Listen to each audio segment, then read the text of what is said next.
Hola, ¿cómo están todos? Bienvenidos. Esto es Entrevista Verdadera. Estamos iniciando el programa en vivo, en directo aquí en la red.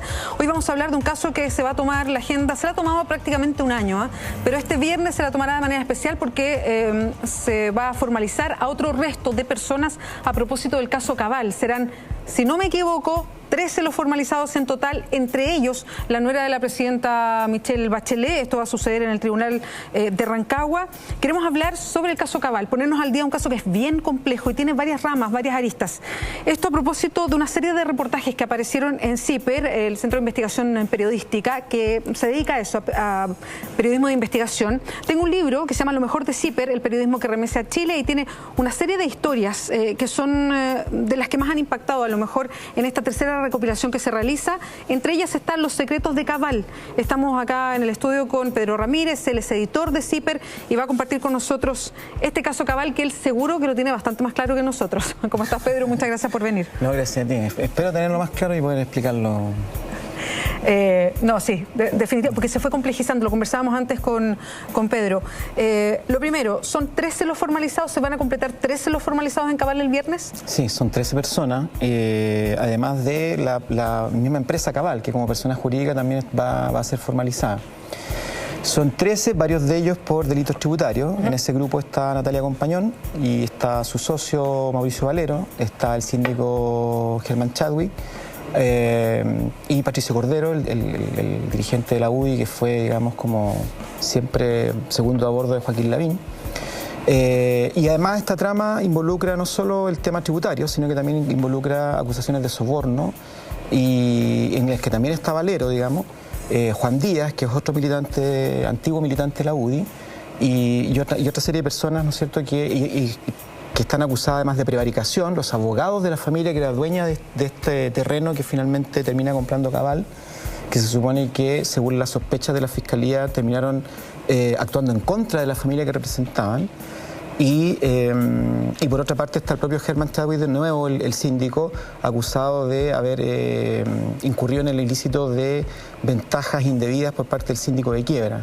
Y que fue lo que hoy día se discutió en el Tribunal Constitucional, si correspondía o no correspondía aplicar esa figura. Bueno, Pedro menciona varios de los actores, y como para que entendamos lo amplio que todo esto es, de partida en temas de sensibilidades políticas, Partido Socialista, UDI, como hemos escuchado, gente que hace como de facilitador de cosas, que ya es un concepto extraño dentro de esta operación. Involucra a gente que trabaja en un municipio, a varios que hicieron negocios, algunos para atrás, otros para adelante. En este caso, por eso digo que son varias aristas. Los invito a todos ustedes a hacer preguntas también, darnos sus opiniones a OpinoEB, hashtag OpinoEB, porque además vamos a uno de ellos, a uno de ustedes que elijamos para poner la pregunta, le vamos a regalar el libro de CIPER donde está Los secretos de Cabal.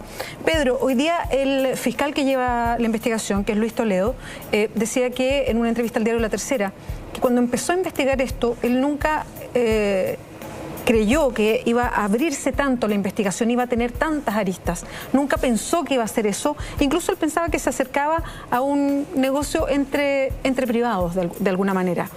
¿Qué pasó con ustedes desde CIPER cuando empezaron a tomar esta hebra? A ver, nosotros cuando surge el tema, porque este tema lo pone la revista ¿Qué pasa?, ¿no es cierto?, que lo que publica es que se acaba de cerrar un negocio donde está Cabal, que compró este terreno en 6.500 millones y terminó pagando por él, o sea, cobrando por él 9.500 millones, o sea, que es lo que en la jerga de los mercados se llama una pasada, ¿no? Entonces, nosotros entramos a este tema tratando de entender qué era Cabal, tratando como, si vamos a hacer periodismo de investigación, un reportaje de investigación sobre esto, más que la operación concreta, comercial que ahí se desarrolló, nos interesaba entender cómo era la estructura de Cabal, ¿no es cierto?, cómo funcionaba, a qué se dedicaba esta empresa, ¿no?, que hace negocios por 6.500 millones, vende por 9.500 millones y que incorpora a la nuera de la presidenta Bachelet y en la que había trabajado también, no como socios, había trabajado como gerente de proyecto, el propio Sebastián Dávalo. Y, en segundo término, ¿qué hacía Sebastián Dávalo? ¿De qué vive Sebastián Dávalo? ¿Qué negocios tiene? ¿Qué cosas hizo para Cabal? Entonces nosotros ingresamos a esta investigación con esos dos objetivos. Lo que dice el fiscal es muy cierto, porque en realidad lo que parecía ser una operación comercial donde podía haber tráfico de influencia, donde podía haber, ¿no es cierto?, información privilegiada para generar un negocio de 3.000 millones, terminó siendo una trama bastante más compleja y que refleja una industria que son estos negocios de hacerse una pasada, ¿no? Que son estos definiendo negocios, la pasada, ¿cómo?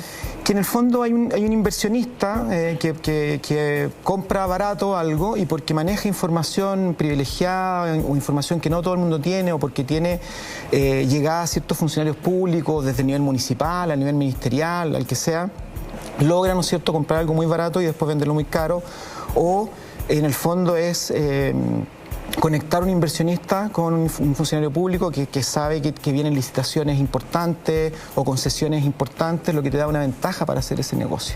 Ahora, ¿en qué momento, Pedro, de esta investigación, cuando ustedes dicen ya, si vamos a tomar estos antecedentes para averiguar, empecemos a ver qué es Cabal, de qué viven, qué sé yo, Sebastián Dávalo, su señora, cómo se armó esta empresa, en fin, ¿cuándo se empezaron a dar cuenta que esto se iba abriendo a otras cosas que quizás no se sospechaban desde el principio?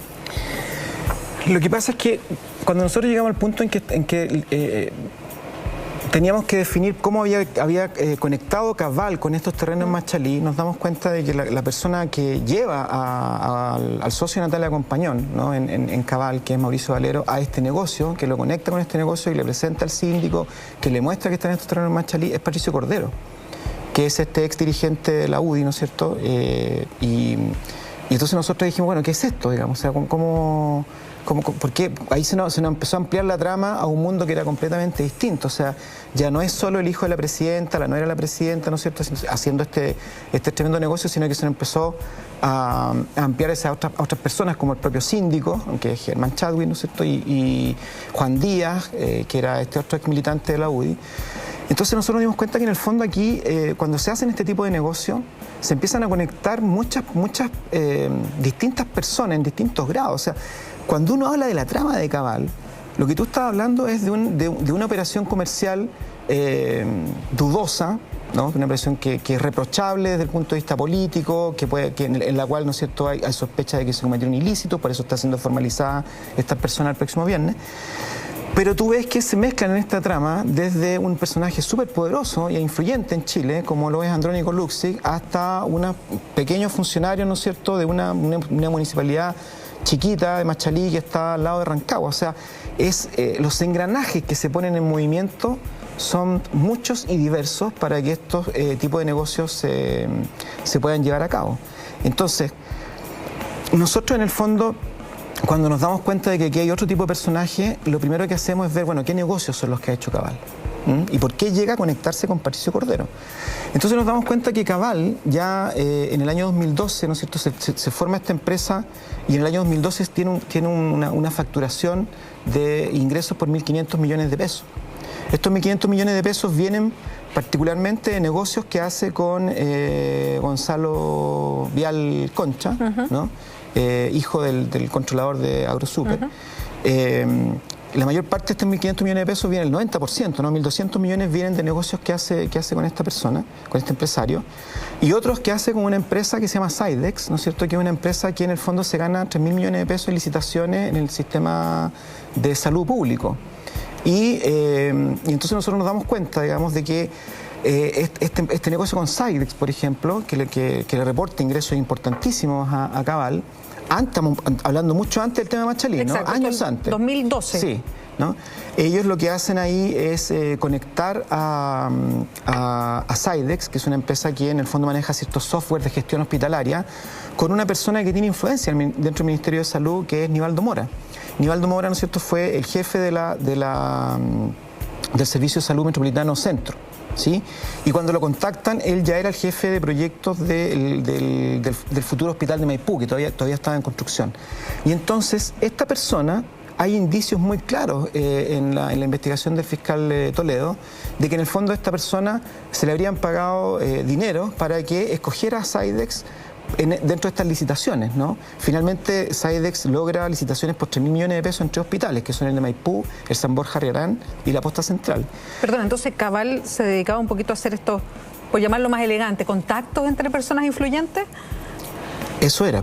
O sea, en el fondo Cabal no es una empresa productiva, ¿no? Es una empresa que lo que hace es conectar a inversionistas, o intenta hacerlo, ¿no es cierto?, con gente que maneja información y que puede facilitar este tipo de negocio. Ahora, eso se puede hacer en forma transparente, como casi de una forma casi de lobby, pero digo transparente, o se puede hacer por una vía que no es transparente y es poniendo lucas en los lugares indicados para que las cosas funcionen. Bueno, claro, o sea, tú lo puedes hacer o sea, lo puedes hacer como lobby, ¿no es cierto?, donde tú dejas registrado tu nombre. Exacto. Y te presentas a cara descubierta, ¿no es cierto?, o lo puedes hacer por debajo, ¿no es cierto?, contratando gente y mojando, digamos, aceitando los engranajes, repartiendo dinero a los funcionarios precisos para que estas cosas funcionen. Y ese es el debate, en el fondo. Lo que tiene que probar la Fiscalía hoy día es que efectivamente las cosas se hicieron de esa manera. Ahora, el segundo punto en que nosotros empezamos a investigar era cuál era la verdadera relación que tenía Dávalos con esta empresa, ¿no es cierto? ¿Y cuál es? Bueno, Dávalos, lo que la primera declaración que da frente al fiscal Toledo, él le dice que él trabajó para Cabal, pero que él trabajó desde el 1 de julio del 2012 hasta el 28 de febrero del 2014, ¿no? Como un año y medio más o menos. Ya, que es cuando después ya entra a la gobierno, moneda, ¿no? Claro. Antes de eso, inmediatamente antes de eso, él era un funcionario de la DIRECOM, de la Dirección de Relaciones Económicas de la Cancillería. Y entonces él trata de circunscribir su relación laboral con Cabal a este periodo preciso, ¿no es cierto?, en que él deja de ser funcionario de la DIRECOM hasta antes de ser hacerse cargo del tema social a nivel de la moneda, ¿no?, como jefe del área sociocultural, digamos, del Palacio. Entonces, el fiscal ya tenía en ese momento antecedentes de que eso no era cierto, porque él, ya siendo funcionario de la DIRECOM, había recibido pagos, al menos 2 pagos de Cabal, por gestiones que él había hecho para negocios que tenían que ver con inversiones de Gonzalo Vial, donde Cabal todavía le prestaba asesorías, digamos, a Gonzalo Vial.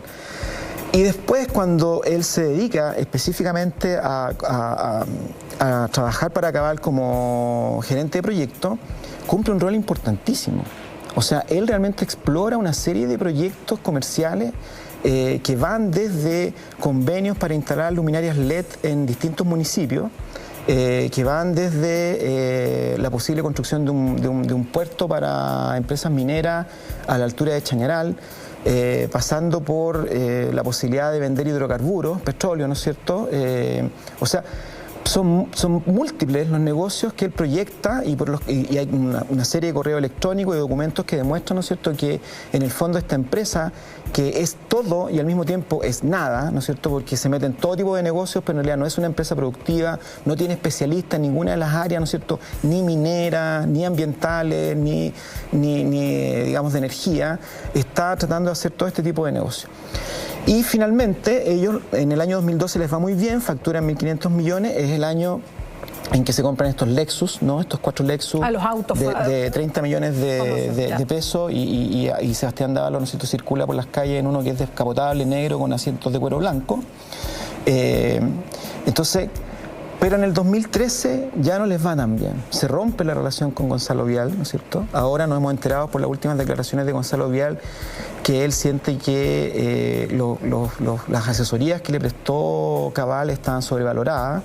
Además, en su última declaración él cuenta, ¿no es cierto?, que le facilitó un montón de dinero a Cabal, producto de que Cabal lo tenía convencido de que él iba a ser objeto de un ataque, ¿no es cierto?, de un ataque a través de medios digitales, ¿no es cierto? Entonces se supone que había un hacker que estaba poco menos que resguardando los intereses a través de las redes de Gonzalo Vial, y que Cabal le estaba llevando permanentemente informaciones, correos electrónicos que al parecer son falsos, ¿no es cierto?, donde se exponía que estaban en riesgo sus negocios.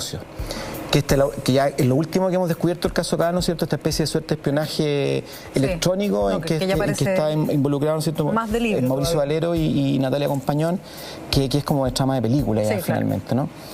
Entonces ya se rompe la relación con Vial y termina esta relación con Sidex y a Cabal le empieza a ir mal.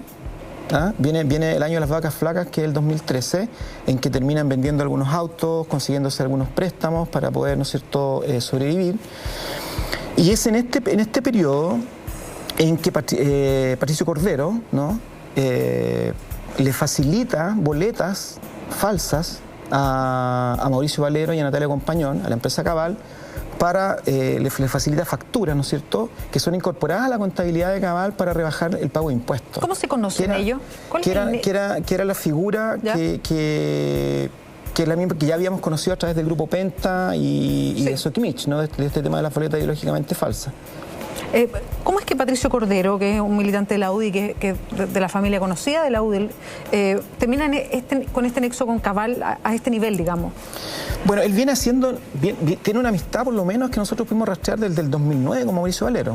Mauricio Valero tampoco. Esa es la fórmula de entrada, por Mauricio Valero. Sí, Mauricio Valero no es un militante, no es una persona que tenga un activismo político, no es un convencido, digamos, no sé, pues del concertacionismo, de la nueva mayoría.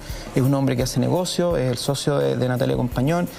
Yo tengo la impresión, por todo lo que nosotros hemos podido rastrear en el perfil de ellos, que no tienen ninguna convicción política. Ellos, en el fondo, lo que hacen es hacer el mejor negocio posible y con quien puedan hacerlo, digamos, ¿no? Entonces, ellos vienen desde el 2009 interactuando, Mauricio Valero con Patricio Cordero, y desarrollan varios negocios juntos. Y en el fondo, el tema de Sidex, el que vincula a Cabal con Nivaldo Mora, que era este funcionario del Ministerio de Salud que permite hacer este negocio con Sidex, es Patricio Cordero. Vamos a hacer una pausa, vamos a seguir conversando con el periodista Pedro Ramírez, que es uno de los editores de CIPER. Estamos hablando de los secretos de Cabal, es toda la investigación que salió por varios capítulos que hizo CIPER a propósito de este gran entramado que es Cabal. Ustedes lo están escuchando con muchos actores, varios de ellos, 13, terminarán de ser formalizados el viernes, entre ellos la nuera de la presidenta de la República. Está incluido en este libro, lo mejor de CIPER 3. Se pueden llevar uno de estos libros para que estén con nosotros en el hashtag OpinoEB. Pausa y volvemos.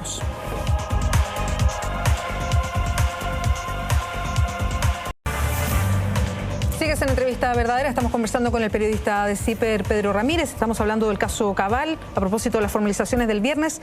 Pedro, este es un entramado largo. Ya vamos a entrar al caso puntual de Machalí y el rol tan curioso del síndico, Germán Chadwick. Te quería preguntar antes, ¿con qué idea te quedas tú, después de todo este reporteo, de la responsabilidad de Natalia Compañón en todo esto y de Sebastián Dávalos, que es el hijo de la presidenta? Bueno, yo creo que ella es la socia de una empresa que se dedica a este lobby extraño, ¿no? Se dedica a esta cosa de facilitar negocios de esta naturaleza que son bastante dudosos, ¿no? Y Dávalos en algún momento es gerente de proyectos de esta empresa. Entonces, las responsabilidades de ellos respecto de este tipo de negocios están definidas, yo creo que en dos áreas bien específicas. Uno, hay muchos documentos que prueban y testimonios que prueban que hay efectivamente una falta tributaria grave, que es la presentación de declaraciones de impuestos maliciosamente falsas, debido a la utilización de facturas que son ideológicamente falsas, facilitadas por Cordero. Y ese es un delito, ¿no es cierto?, que comparten tanto Compañón como Valero. Por lo tanto, ahí ya nosotros tenemos ya a la nuera de la presidenta involucrada en un delito tributario, en un ilícito tributario. En segundo término, yo creo que hay indicios muy duros en la investigación, ¿no?, muy potentes respecto de que hubo soborno y cohecho en el caso de Sidex, en el caso, ¿no es cierto?, de estas licitaciones en el Ministerio de Salud que fueron facilitadas por esta empresa en la época en que en que Sebastián Dávalos era el gerente de proyectos de esta empresa. Y bueno, Natalia Compañón era su socia, como lo fue siempre. Entonces yo creo que ya al menos en dos tipos de situaciones que podrían dar pie a ilícitos concretos, ¿no? Ellos están involucrados y es lo que se va a tener que discutir en el juicio una vez que se produzcan las formalizaciones y se siga con la investigación que está llevando el fiscal Toledo. Ahora, respecto del negocio en Machalí... Dame un segundo, una pregunta antes. ¿Para ti es entendible que el fiscal hoy día diga no tengo antecedentes para formalizar a Dávalos? Lo que pasa es que sí, desde un punto de vista estrictamente formal, la participación de Dávalos en el tema de Machalí se circunscribe, ¿no es cierto?, a la participación que él tiene en esta reunión con el señor Luxig, donde van a pedir 6.500 millones de pesos contra nada, digamos, ¿no? No teniendo ningún tipo de patrimonio que ofrecer a cambio, más que esta buena idea de comprar unos terrenos baratos y venderlos más caros, digamos.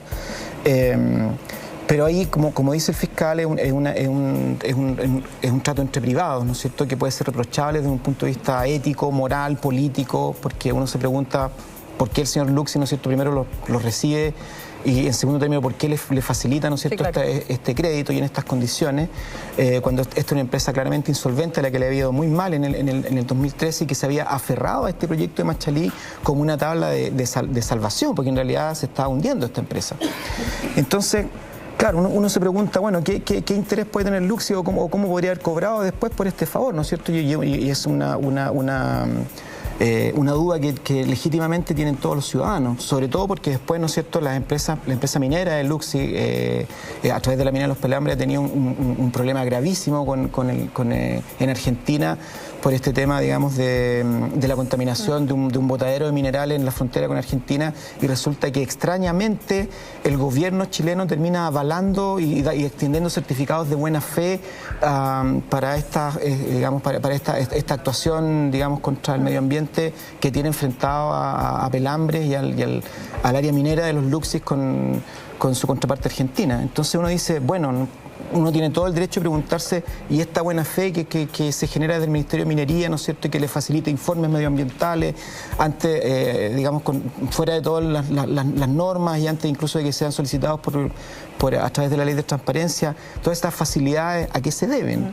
Y podría ser, ¿no es cierto?, tener una relación con esta buena voluntad que también manifestó Luxi al momento de generar este crédito en estas condiciones tan increíbles a esta empresa, ¿no es cierto?, que no tenía patrimonio ni solvencia.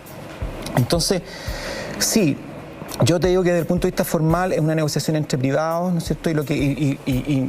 Segundo, y por las normas bancarias no se expuso el patrimonio del banco a través de esta operación, pero sí es tremendamente extraño y curioso que se haya hecho de esta manera. Probablemente donde habría que entrar a picar más es, ¿no es cierto?, en todo lo que hizo Cabal para apurar el cambio del uso de suelo en estos terrenos de Machalí. Y ahí entramos al tema específico de lo que abrió Cabal, que es la pasada, que fue en estos terrenos de Machalí. Cuéntanos, ¿qué pasó ahí? ¿Cómo se logró ir subiendo el precio del terreno y la figura del síndico, que es una figura tan curiosa y que es parte de lo formalizado hoy día, el viernes? Bueno, aquí nosotros lo que tenemos enfrente es una familia, que es la familia Biesner, que es propietaria de estos terrenos y que en el fondo tiene una deuda de más de 4.000 millones de pesos, ¿no es cierto?, y no sabe cómo resolverlo, y entonces antes de irse a la quiebra, que ellos tienen una sociedad agrícola, antes de irse a la quiebra ellos firman un convenio preventivo judicial, y este convenio, ¿no es cierto?, para poder pagarle a sus acreedores, lo administra el síndico Chadwick. Y en el fondo en julio del 2011, ¿no es cierto?, se constituye esta junta de acreedores y le entrega al síndico Chadwick y le dice, mire señor, usted se va a hacer cargo, ¿no es cierto?, de liquidar los bienes de estas personas, de venderlos de la mejor manera posible, de tal forma que se paguen todas las acreencias. Y se le encarga expresamente que él intente apurar el cambio de uso de suelo para que estos predios, ¿no es cierto?, que tienen un valor X, aumenten, ¿no es cierto?, y se tripliquen o multipliquen lo más que se pueda de su valor, de tal forma de generar un muy buen negocio para pagarle a los acreedores, y la familia Biesner lo que más le interesaba era quedarse con un remanente, ¿no es cierto?, con un saldo a favor. Perdón, ¿y en ese momento ya estaba en discusión el cambio del uso del suelo? Sí. A propósito de que se tenía que operar. Mira, yo creo que en eso hay que ser muy claro. Yo creo que aquí al principio mucha gente habló de información privilegiada, de que solo ellos sabían que venía el cambio. No, en realidad en Rancagua todo el mundo que está en el negocio inmobiliario sabe que por el tema de cómo se está presionando en Machalí, que es un área, por decirlo así, donde se ha ido instalando todo el ABC1 de la sexta región de Rancagua, ¿no es cierto?, vinculada a los negocios mineros, los negocios agrícolas. Machalí está muy presionado, digamos, que en términos de crecimiento de densidad poblacional. Y por supuesto ahí se van a hacer, apenas se pueda, se van a construir condominios, carreteras, ¿no es cierto?, mall, universidades, etcétera, etcétera. Mucha gente está pendiente de eso desde hace muchos años, o sea, esto no es ningún secreto. Pero sí lo que era interesante, ¿no es cierto?, era cómo había, digamos, cómo se podía apurar ese cambio, porque estos son procesos muy lentos, el cambio del plan regulador. Entonces se le encarga a Chadwick que él haga todo lo posible por apurar esto. Y aquí empieza la trama rara, ¿no es cierto?, porque resulta que pocos días después de eso aparecen en la oficina de Chadwick Juan Díaz, que es este ex militante de la UDI, y Cintia Ross, que es una arquitecta, que es sobrina de Biesner, ¿no es cierto?, y que ella ya estaba, ¿no es cierto?, moviendo los hilos al interior de la municipalidad de Machalí para generar el cambio de uso de suelo. Entonces van a conversar con el síndico y a ponerse a su servicio para decirle, mire, ¿sabe qué? Nosotros tenemos camino adelantado en esto. Entonces le podemos ayudar a generar el cambio. Paralelamente, el síndico, ¿no es cierto?, va fijando cierto acuerdo con la familia Biesner, ¿no?, donde la familia Biesner le hace ver al síndico que, bueno, ellos quieren que en el fondo se vendan estos predios, pero ojalá cambiar el uso de suelo, porque de esa manera van a poder quedarse con, al menos ellos estaban tratando de quedarse con más de 2.000 millones de pesos, ¿no es cierto? Entonces, el que hace todas estas tratativas con el síndico es Alex Biesner, que es el hijo del dueño de estos predios, ¿no es cierto? Y lo que le pide en el fondo es prácticamente que él genere un fondo de retiro para su papá. Nosotros dice, mire, papá después de trabajar 40, 50 años se va a quedar sin nada, entonces yo quiero que tú vendas esto de la mejor manera, cosa de dejarle lo que ellos llaman en su correo electrónico un vuelto. Perdona, pero es que se nos va a acabar el programa y aquí finalmente la familia Biesner logra un monto, pero es un monto bajo respecto a lo que se podía vender finalmente. ¿Hay quien operó para hacer este como doble juego? Mira, yo no te podría decir si el monto es bajo o no es bajo. Lo que yo sí te puedo decir es que el síndico cobró, según la investigación de la Fiscalía, una cantidad de dinero que no estaba dentro de los pagos que él debía recibir. Y en segundo término, él lo que hace es pagarle 415 millones de pesos sin que los acreedores sepan, a Juan Díaz para que él facilite este cambio de uso de suelo. Este entramado, en el fondo, de cosas que son muy oscuras, es lo que hace que se esté acusando de soborno, se esté acusando de cohecho, ¿no es cierto?, se esté acusando de ventaja indebida, porque en el fondo es toda una máquina que se pone en marcha. ¿Para qué? Para lograr cambiar el uso de suelo, y una vez que se vende a Cabal sigue con Juan Díaz tratando de cambiar el uso de suelo y también le paga a Juan Díaz por esto, o por lo menos le ofrece dinero para que lo haga. Parte de la trama es compleja del caso Cabal. Pedro Ramírez es periodista, editor de CIPER y nos viene a contar de lo pueden leer en el libro, lo pueden leer también en la página de CIPER, Los secretos de Cabal, para seguir esta historia que tiene un punto central el viernes con las formalizaciones que vienen. Pedro, muchas gracias por acompañarnos. No, muchas gracias a usted. Buenas noches. Nosotros vamos a un resumen de noticias.